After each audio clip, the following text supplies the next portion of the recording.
Assalamualaikum warahmatullahi wabarakatuh. Alhamdulillahi rabbil alamin. Assalatu wassalamu ala ashrafil anbiya'i wal mursalin wa ala alihi wa sahbihi ajmain. Pemirsa channel Ilmu Waris yang dirahmati Allah, alhamdulillah berjumpa kembali dalam pembahasan Syarah Matan Rohbiyah. Pada pembahasan kali ini kita sudah memasuki pembahasan tentang Babul Mushtarakah atau Babul Mushtarikah. Ada juga yang membacanya Babul Musyarakah. Ini sama saja artinya. Kita akan membahas bait 97 sampai dengan 100. Kita langsung masuk ke pembahasan daripada Babul Mushtarakah.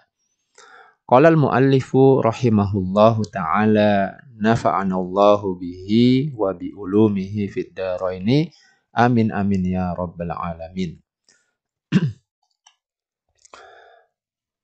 Bait ke-97. Wa in tajid zaujan wa umman warisah wa ikhwatan li ummi hazu sulusah.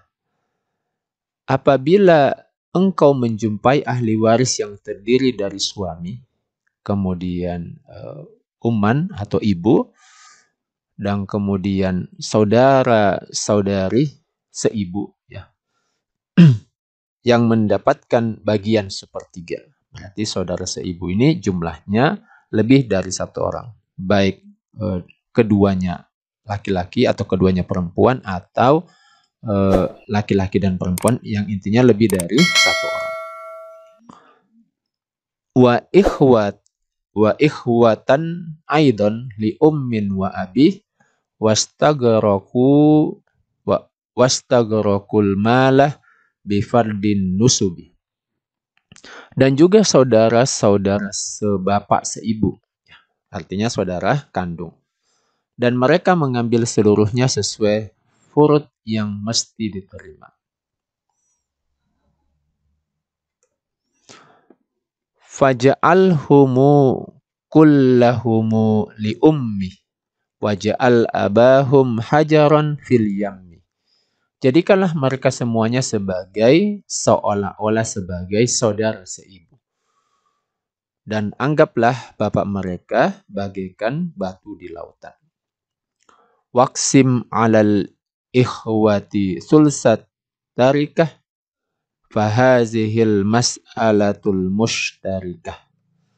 Bagilah untuk saudara-saudara tersebut sepertiga harta peninggalan itu, maka perkara inilah yang dinamakan mushtarikah.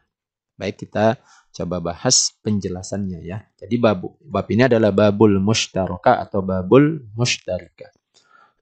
Mushtarikah itu ada 4 rukunnya. Jadi terjadi kasus mushtarikah itu kalau kemudian terkumpul 4 ini. Ya. Kalau salah satu saja tidak ada, maka tidak disebut sebagai mushtarikah.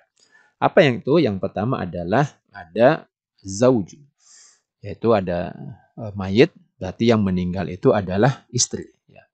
Jadi ahli waris yang pertama itu adalah suaminya. Kemudian yang kedua adalah al-um, yaitu ibu. Kalau tidak ada ibu, bisa digantikan oleh nenek. Jadi kalau ibu sudah meninggal, bisa nenek. Baik nenek dari pihak bapak atau nenek dari pihak ibu. Tentu saja catatannya tidak ada bapak dan juga tidak ada kakek yang hidup. Kemudian berikutnya adalah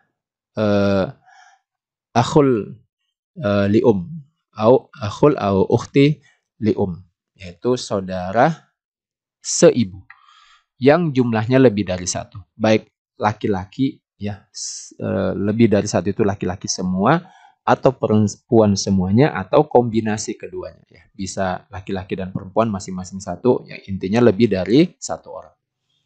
Kemudian berikutnya adalah akhul syakik ya. Jadi al-akh syakik. Jadi saudara kandung yang laki-laki. Nah, saudara kandung laki-laki ini disebutkan di sini dia posisinya mendapatkan sebagai asobah. Intinya dia sebagai mendapatkan nanti bagian asobah. Bisa dia sendiri saudara kandung laki-laki atau mungkin juga lebih dari satu orang saudara kandung laki-laki dan kemudian ada kombinasi dengan saudara kandungnya yang perempuan. Itu bisa kombinasinya ya. Intinya mereka ini ada saudara kandung laki-laki. Nah, rukunnya harus ada 4 ini. Kurang salah satu saja itu maka tidak terjadi kasus musytarikah. Jadi bisa bersama dengan saudara kandung perempuannya. Jadi kalau kita buat pembagian warisnya, suami itu mendapatkan setengah. Kenapa dapat setengah? Karena tidak ada furu daripada mayit. Jadi mayitnya adalah istrinya, ya perempuan. Jadi suami mendapatkan setengah karena tidak ada furu. Tidak ada anak maupun cucu yang hidup ketika meninggalnya mayit.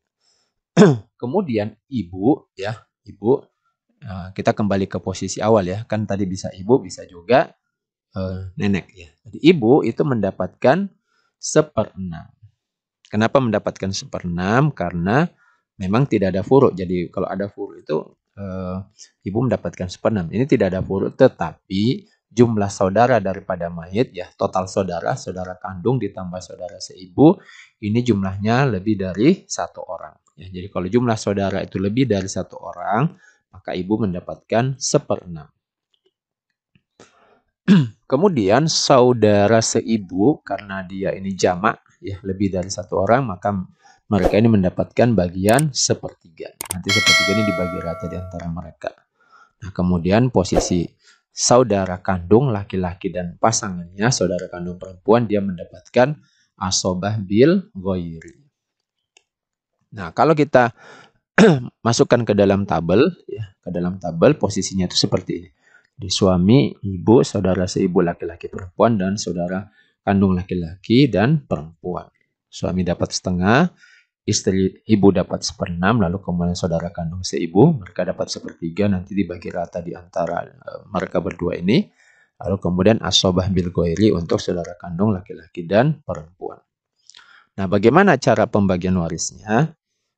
Seperti biasa, yang pertama kali kita lakukan adalah mencari KPK-nya, kelipatan persekutuan terkecil. Jadi ini ada 2, 6, dan 3. Nah, KPK-nya tentu saja adalah 6. Yaitu angka yang bisa dibagi dengan semua penyebut yang ada di sini, di kolom porsi. Jadi tinggal dikalikan saja. 6 kali setengah itu dapat 3, 6 kali 1/6 dapat 1, 6 kali 1/3 dapat 2.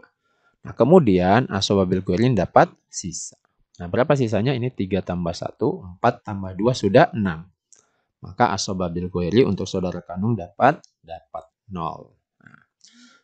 Nah, sampai di sini kita akan melihat ada suatu keanehan ya. Yaitu apa? Saudara seibu yang ini itu dapat 2 porsi, 2 bagian dari total 6, sementara saudara kandung ini tidak mendapatkan sama sekali ya.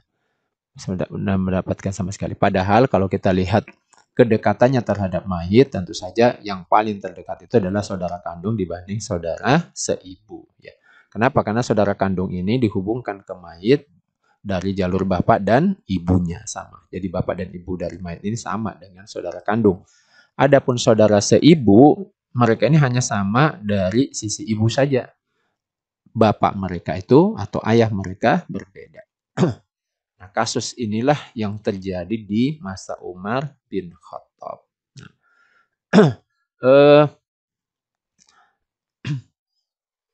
Pada masa itu laki-laki yang menerima atau mendapati kasus seperti ini itu kemudian protes kepada Umar bin Khattab. Ya, kenapa? Karena kalau kita kembali ke kasus tadi ya, jadi saudara kandung laki-laki ini protes kepada Umar bin Khattab selaku khalifah pada masa itu yang memutuskan perkara ini. Kenapa? Karena dia melihat posisi dia itu saudara kandung tetapi tidak dapat waris, sementara saudaranya yang saudara seibu ya itu mendapatkan 2 bagian. Nah, kemudian di dalam kitab-kitab faraid itu masyhur ucapan daripada laki-laki ini ya, laki-laki yang tidak mendapatkan bagian harta ini. Nah, ada beberapa riwayat ya, ada yang menyebutkan bahwa laki-laki tersebut atau sahabat tersebut protes, dia mengatakan, ya Amirul Mukminin, ya, hab anna abahum kana hajaran fil yammi alaysat ummuhum wahidah, ya. Jadi, wahai Amirul Mukminin, wahai Umar, anggaplah seandainya bapak mereka ini adalah eh, sebuah batu, ya. Maksudnya bapak daripada saudara kandung ini itu hanyalah sebongkah batu yang itu hajaron fil yammi, itu yang ada di lautan, atau kita istilahnya itu dilempar saja ke lautan. Nah, pertanyaannya, kalau bapaknya ini batu, artinya tidak punya bapak atau dianggap bukan manusia, ya, dianggap tidak ada lah, intinya begitu. Bukankah antara saudara yang di sini dengan yang di sini itu lahir dari ibu yang sama, ya? Jadi bukankah mereka itu istilahnya lahir dari ibu yang sama? Menurut riwayat yang lain, ya, laki-laki yang berperkara ini mengatakan, ya Amirul Mukminin, hab anna abana kana himaran alasna min ummin wahidah. Ya. Jadi, wahai Amirul Mukminin, wahai Umar, anggaplah ayah kami ini hanyalah seekor keledai. Ya. Artinya, anggap aja bukan manusia. Bukankah kami ini semua berasal dari seorang ibu yang sama? Ya. Jadi, jadi kalau ini ayah mereka ini dianggap seperti seekor keledai, artinya bukan manusia, ya, kita anggap bukan manusia, berarti dianggap ayahnya tidak ada.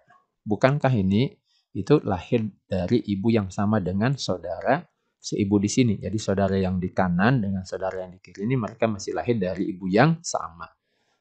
Nah, yang membuat perumpamaan dengan keledai himar, maka kasus ini dikenal dengan kasus himaria. Yang membuat perumpamaan dengan kasus hajar atau batu, maka kasus ini juga disebut sebagai hajariyah. Nah, pertanyaannya, kenapa disebut sebagai musytarikah? Ya. Nah, ini musytarikah itu alasannya karena kita lihat dulu penyelesaiannya, ya. Nah, penyelesaiannya, bagaimana Umar menyelesaikan kasus ini? Yaitu kita lihat dulu, ya. Jadi kalau diselesaikan dengan cara tadi, saudara seibu itu mendapatkan, kalau kita anggap aja hartanya 200 juta, 600 juta, ya, misalnya. Tadi suami mendapatkan 3/6, ibu 1/6, lalu saudara seibu itu mendapatkan 2/6. Jadi kalau kita kali dengan harta, ini dapat 3/6 kali 600, ini dapat 600 juta, yang ibu dapat 100 dan saudara seibu mendapatkan 200 juta. Lalu bagaimana Umar menyelesaikan ini? Umar menyelesaikan dengan memperhatikan alasan mereka. Apa itu? Alasan bahwa bukankah semua saudara yang di sini mereka ini lahir dari ibu yang sama. Maka khusus pada kasus ini cara penyelesaiannya adalah saudara kandung yang ada di bawah sini diposisikan sebagai saudara seibu yang bergabung dengan saudara seibu yang ada di atas ini, yang asli, ya. Jadi saudara kandung ini diposisikan seperti saudara seibu bergabung dengan saudara seibu yang asli yang ada di atas. Maka cara penyelesaiannya adalah jadi suami itu tetap kita berikan setengah, ya. Jadi penyelesaiannya adalah saudara kandung diposisikan sebagai saudara seibu dan digabungkan, dimusyarakahkan, ya, bagi warisnya sebagai saudara seibu. Jadi saudara seibu itu laki-laki perempuan bagiannya adalah 1:1. Ya, ini kita revisi dulu, ya. Ini harusnya adalah 1:1. Jadi kita revisi nih. Jadi ini harusnya 1, ya. Jadi saudara seibu itu laki-laki perempuan banding perempuan adalah 1:1. Nah, 2:1 itu kalau dia saudara kandung. Nah, tapi kalau kita posisikan sebagai saudara seibu, bagiannya adalah 1:1. Ya, sudah kita revisi, ya. Jadi 1:1. Nah, berarti posisi saudara seibu di sini, saudara kandung sini kita gabungkan dengan saudara seibu yang asli, maka bagian sepertiga ini dibagi rata di antara mereka karena mereka dimusyarakahkan, ya, atau mereka itu berserikat, musyarakah atau musytarikah di antara mereka sebagai saudara seibu. Maka sepertiga ini diberikan untuk semua saudara. Kenapa saudara kandung digabungkan? Karena dianggap posisi mereka seperti saudara seibu. Jadi penyelesaiannya sama seperti tadi. 6 kali setengah ini dapat 3, 6 kali seperenam ini dapat 1, 6 kali sepertiga ini dapat 2. Maka harta tadi sama ya, untuk suami tetap, untuk ibu juga tetap. Nah, untuk saudara seibu inilah kemudian mereka dapat 200 juta, dan 200 juta ini nanti dibagi 4 ya. Kenapa? Karena saudara seibu itu bagiannya adalah 1:1. Jadi karena ada 4 orang langsung dibagi 4. Nah, karena mereka berserikat, maka disebut dengan musyarakah atau musytarikah atau mustarokah. Sama saja artinya. Seperti itu penyelesaiannya untuk kasus musytarikah. Demikian pembahasan kita untuk pembahasan tentang babul musytarikah. Semoga bermanfaat, dan bagi yang ingin mendapatkan materi ini silahkan di download di kolom deskripsi yang ada di bawah video ini. Dan silahkan disebar. Semoga ini bermanfaat bagi kita semua. Kita berjumpa kembali di pembahasan berikutnya. Demikian, semoga bermanfaat. Assalamualaikum warahmatullahi wabarakatuh.